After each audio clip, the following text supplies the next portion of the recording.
छोटा भाई, मैं सबसे छोटा हूँ घर। आदमी को खुद चल के आना चाहिए। अकड़ किस बात की? जब मेरे माँ बाप नहीं रहे तो उनको इस बात की समझ होनी चाहिए कि ये आदमी सबके लिए कर रहा है। क्या मुस्कान यूट्यूबर थोड़ी थी, सपना यूट्यूबर थोड़ी थी, कालू यूट्यूबर थोड़ी था, सरोज यूट्यूबर थोड़ी थी, मेरी सास थोड़ी थी। ये चीजें अरमान की बहन है। अपने दम पे किसी ने कुछ नहीं किया। जो विरासत है, ये चीजें हैं, ये मेरे दम पे उनको मिली। इस बात से ज़रूर एग्री करेंगे, क्योंकि आपको भी या तो आपने अपने बच्चे ब्याह दिए होंगे तो आपको इसके बारे में पता होगा। अगर आप नहीं ब्याहे हैं तो आप सोच रहे होंगे कि जब हम अपने बच्चों की शादी करेंगे। स्पेशली ये वीडियो आज सिर्फ वुमेंस के लिए होने वाली है, क्योंकि जो बात ही आज ऐसी है कि एक बहन है और बहन होने के नाते अरमान की जो बड़ी बहन है उनके बारे में आज हम बात कर रहे हैं। उन्होंने एक वीडियोस अपलोड किया है, उसके अंदर अपनी जो स्टोरी है वो उन्होंने बताई है अरमान को लेके। गरीब हूँ, किसी रोटी खा रही हूँ, नहीं खा रही हूँ, भाइयों की जरूरत किस ने नहीं पड़ती, बातियां की जरूरत किस ने नहीं पड़ती। कौन करे कर जाऊं बता।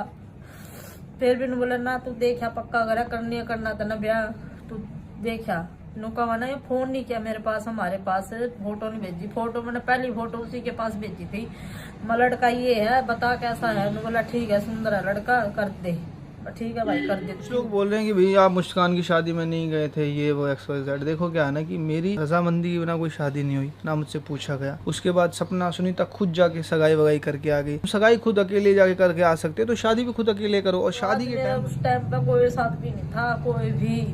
का ने किन्ना दान उन्होंने दिया। मैं किन्ना दान की भूखी नहीं थी। उन्होंने 20-30 हजार दे दिए तो मैं भूखी थी उनकी। मैंने मेरे भाई चाहिए थे। शादी के टाइम मुझे किसी की कॉल नहीं आई कि मामा मेरी शादी है तुम आ जाना, या फिर सुनीता बोल दे कि तेरी भांजी की शादी है तुम आ जाना। और जितना हमसे हुआ, चाहे हमने 1 रुपया दिया, चाहे हमने 1 लाख रुपया दिया, कन्यादान हमने पहुंचा दिया था। उसके भाई, आपको पता है अरमान किसी चीज़ में कमी तो है नहीं, उनके पास सब चीज़ की मौज है। तो उनकी बहन ने ये बात बोली है कि उनकी बहन गरीब है, इसीलिए गरीब के घर कोई नहीं आता और गरीब का कोई भात नहीं बढ़ता। ये बहुत बड़ी बात है अगर आप इस चीज़ को समझेंगे।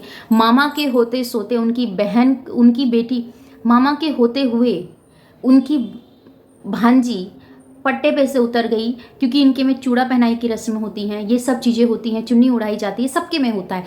तरीके अलग अलग हो, रीति रिवाज अलग अलग होते हैं, पर मामा का जो किरदार होता है वो बहुत इंपॉर्टेंट होता है। एक शादी के अंदर बहुत महत्वपूर्ण रोल प्ले करता है वो किरदार बच्चों की शादी में मामा का।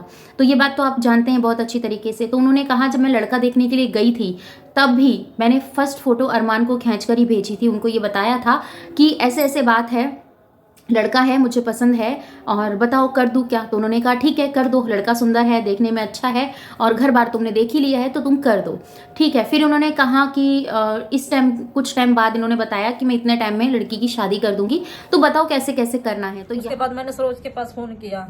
मैं भाई सरोज वहाँ पक्का करने जाना है, कालू और तू कदा हो गई। मैं वो नहीं है, कोई बात नहीं, गरीबों का कोई नहीं होता, ठीक है।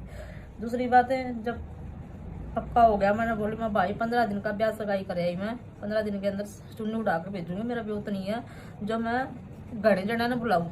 सिर्फ 11 बंदे आएंगे वहाँ। उसके बाद बता मैं क्या करना है। बोला ठीक है, चुन्नी उड़ा के भेज देते छोड़। उन्होंने ये जवाब दिया, ठीक है। उसके बाद मैं बोली मैं बात नंदन कड़े जाना है। मैं हाँ आज 11 दिन रह गए ब्याह के, बता। बोला 2 दिन को बतावा कितना बात ओढ़ नून देगी। 5 दिन रह के ब्याह के। मैं भाई तो बता दे 5 दिन रह के। अरमान ने बोला ठीक है मैं बता दूंगा जैसे जैसे जो भी करना है, ठीक है। तो फिर उनकी बहन ने ये बात तक रखी कि मैं बता भात किस दिन नौतने आऊँ और कहाँ भात नौतने के लिए जाऊँ, क्योंकि भात की जो भेली होती है वो किसको दूँ, क्योंकि भाइयों को दी जाती है, माँ को दी जाती है, माँ उनके है नहीं। तो मायके में हमेशा से जब भी कुछ ऐसा काम होता है ना तो एक बेटी सब बहुत ज़्यादा रोती है जब उसके सिर पे कोई हाथ रखने वाला नहीं होता है। बोला हासी चली जा, हासी रोन जा। रोहतक तक तेरा हासी नजदीक है। पहले मैं रोहतक रहती थी, करनाल में तो अभी आई 1 साल से, ठीक है। उसके बाद मैं हासी चली गई बाथरूम। 5 दिन के आगे पड़े थे। मैं बाथरूम आई। मैं कह आई समझ में भाई सारे संदीप का भी सामान छे में है और माँ की देड़ी आई है, इसे मैं बाथरूम आई हूँ आपके पास। माँ की देड़ी चढ़ते तो माँ की पहले याद आ जाए भाई आज मेरे ब्याह, मेरी माँ क्या करने लड़की की शादी है आज। मेरे सब आदरणीय कोई नहीं देखने वाले थे, सारे बड़े छोटे, मारा कोई भी नहीं था। सरोज थी। मैंने कहा सरोज महा पटड़ा चढ़ना है। मेरे सर पर तो कोई नहीं था। कालू ने तारी थी पहली भी। कानून ने उतारी रोना आता है इस बात को। और आज की जो भी इन्होंने वीडियो शेयर की थी ना, इस वीडियो में ये सिर्फ रो ही रही थी। और ये रोना सिर्फ ऐसा नहीं कैमरे को देखकर ही आंसू आए, नहीं, ये दर्द जो अंदर था, जो दबा हुआ था, जैसे जैसे आप लोगों ने कुरेदने की कोशिश की ना, वैसे वैसे दर्द बाहर आया। क्योंकि इससे पहले तो इन्होंने कभी कुछ कहा ही नहीं। जब अरमान अपनी सफाई दे रहे हैं तो इनका भी राइट बनता है अपनी सफाई देने का। तो इन्होंने बताया कि देखो मेरे साथ ये सब चीज़ें हुई हैं। तो उन शादी के 5 दिन बचे थे। 5 दिन में आप सोचो, शादी के 5 दिन के अंदर जब उन्होंने दोबारा फ़ोन किया तब उन्होंने कहा कि उनके जो भाई हैं, कालू भाई हैं, उनके घर तुम भात नौतने चली जाओ।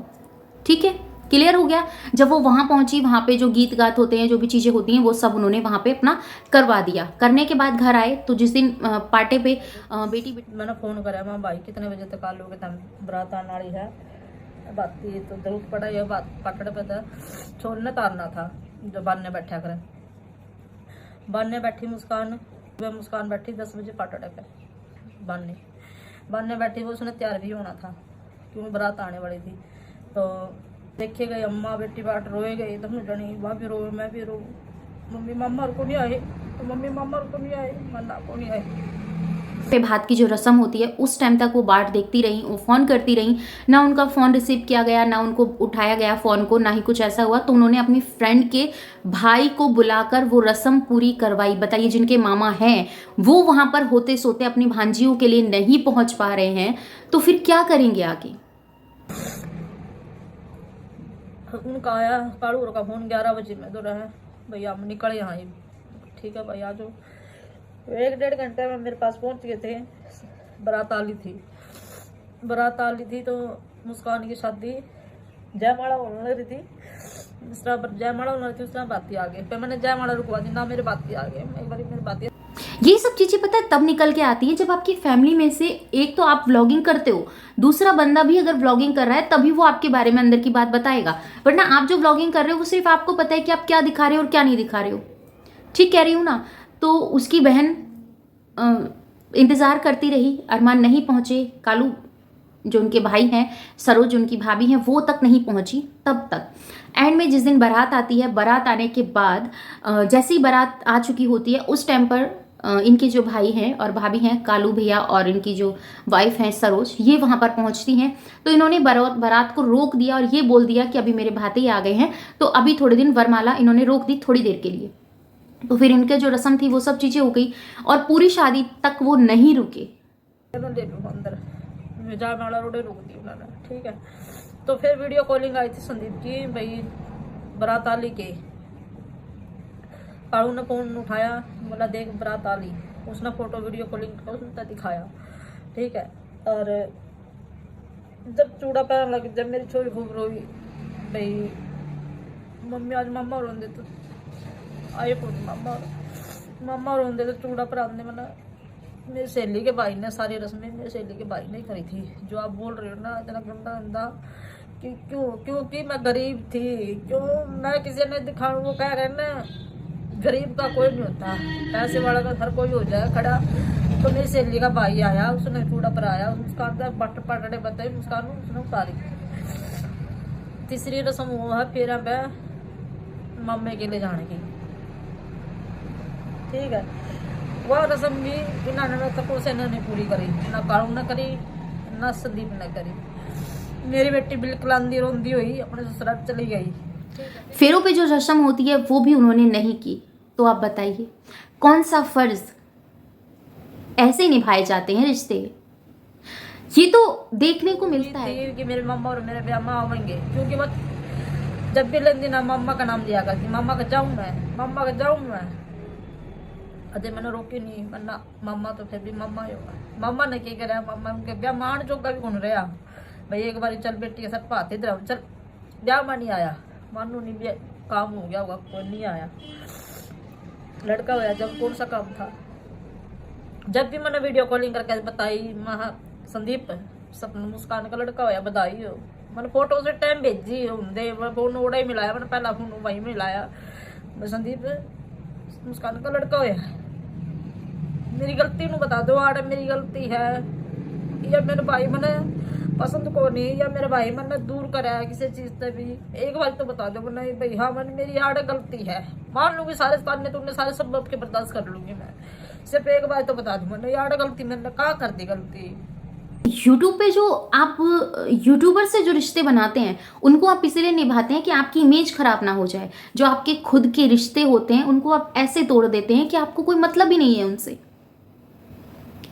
या तो आप अपने आप को अच्छा से रखो या फिर आप ऐसा करो कि जो चीज़ें आपको समझ में बैठती है वही यूट्यूब पे अपलोड होनी चाहिए।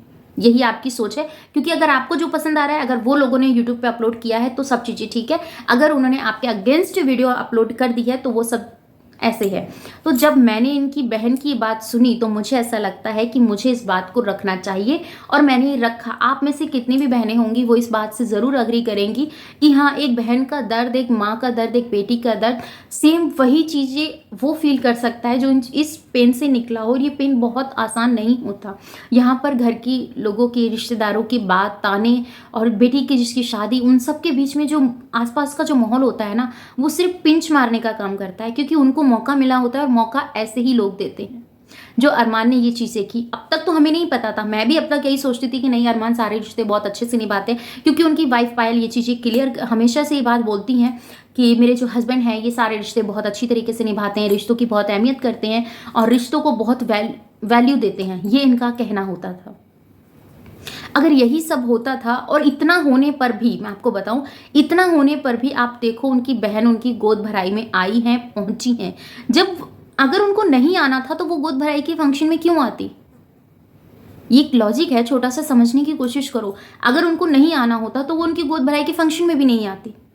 वो वहां तक पहुंची हैं क्योंकि उनको रिश्ते निभाने हैं, उनको उनके भाई और भाभी की ज़रूरत है, क्योंकि एक बहन को उसके मायके की हमेशा से ज़रूरत पड़ती है। एक बेटी को, चाहे उसके मायके में भाई हो, भाभी हो, भतीजे हो, क्योंकि हर किसी को माँ बाप का सुख नहीं मिलता है, पर उनके पास एक तसल्ली होती है कि मेरे भाई हैं, भतीजे हैं, उसका सुख बहुत होता है। तो आपको क्या लगता है कमेंट में बताइएगा। मुझे जो लगा अरमान जी को लेके, आज मैंने उसके बारे में बताया। उनकी बड़ी बहन का दुख सुन के मुझे बहुत ज़्यादा धक्का लगा कि इतना पेन इनके दिल में था। अगर ये चीज़ें अरमान को रेतने की कोशिश ना करते, उनको इस तरीके से ट्रोल ना करते, तो शायद ये इनका पेन बाहर नहीं आता। और उनकी, क्योंकि हमेशा से आप और हम एक तरफा की बातें सुनते हैं, तब हम निर्णय ले लेते हैं कि अरमान ठीक है, वो बिल्कुल ठीक कर रहे हैं, पायल बिल्कुल ठीक कर रही है, और इनकी जो सिस्टर है ये कहीं ना कहीं इस फेम का फ़ायदा उठाकर अपने आप को आगे लेके जाना चाहती। तो इन्होंने ये चीज़ें कही थी कि मेरे पास 20-21 जो भी सब्सक्राइबर हैं ये मैंने अपने बदौलत कमाए। यहाँ पर मैंने कहीं पे भी अरमान का नाम नहीं लिया है, ठीक है, ये बात इन्होंने कही है। तो आपको ये चीज़ें समझनी चाहिए। रिश्ते एक बहुत ऐसा होता है कि एक बार टूट जाता है तो उसको जुड़ने में बहुत ज़्यादा टाइम लगता है। और यहाँ तक भी आपकी बहन ये बात बोल रही हैं कि अब भी अगर मुझे कोई बुलाता तो भी मैं दौड़ी चली आती। ऐसा नहीं है कि मैं पहुँच नहीं सकती या फिर कुछ और है। अगर उनका नंबर अगर वो अपने नंबर से कॉल करते तो वो फ़ोन भी उठाते। अगर वो किसी नंबर से कॉल कर रहे हैं, क्योंकि उन्होंने कहा कि मैंने अपने फ़ोन में एक ऐसा ऐप डाउनलोड किया हुआ है जिसकी वजह से अननोन नंबर मेरे पास नहीं आ सकते हैं। जिनके नंबर मैंने फीड कर रखे हैं अपने फ़ोन में, उन्हीं की कॉल मुझे पता चलती है और उन्हीं की कॉल मैं अटेंड करती हूँ। क्योंकि जब नंबर आपके सोशल मीडिया पर लग जाता है, उसके बाद लोगों को पता चल जाता है, तो उसके ऊपर फेक नंबर्स आने स्टार्ट हो जाते हैं, फेक कॉल्स आनी स्टार्ट हो जाती है। तो इस वजह से सब लोग अपना फ़ायदा, कॉलर हो गया, इन सब चीज़ों को देखते हैं, रखते हैं कि हमें इन चीज़ों से कितना बेनिफिट है। कि अननोन नंबर की अगर कॉल आ रही है तो हम उसको रिसीव नहीं करते हैं, जिसको हम जानते हैं अगर उसका नाम वहाँ पर आ रहा है तो हम उस कॉल को उठा लेते हैं, ऐसा होता है। तो आपको क्या लगता है इस वीडियो को देख के कमेंट में बताइएगा। मिलती हूँ next video. Bye bye, love you all, thanks for watching. जय श्री कृष्णा, राधे राधे। अपना और अपनों का ख्याल रखिएगा, अपनी बहनों की रिस्पेक्ट कीजिएगा। आपको नहीं पता कि आपके पास सब कुछ है, उसके पास भी सब कुछ है। एक कॉल, एक बात। आज के टाइम में किसी के पास टाइम नहीं है कि कोई किसी के पास जाए, सब लोग बहुत बिजी हैं, पर एक कॉल तो बनती ही है ना। मिलती हूँ next time. Bye bye, love you, thanks for watching. जय श्री कृष्णा, राधे राधे। चैनल पर नए हैं सब्सक्राइब कर लीजिएगा, वीडियो चले तो लाइक शेयर कीजिएगा। इस वीडियो के रिगार्डिंग कोई भी क्वेश्चन हो कमेंट सेक्शन में देना मत भूलिएगा।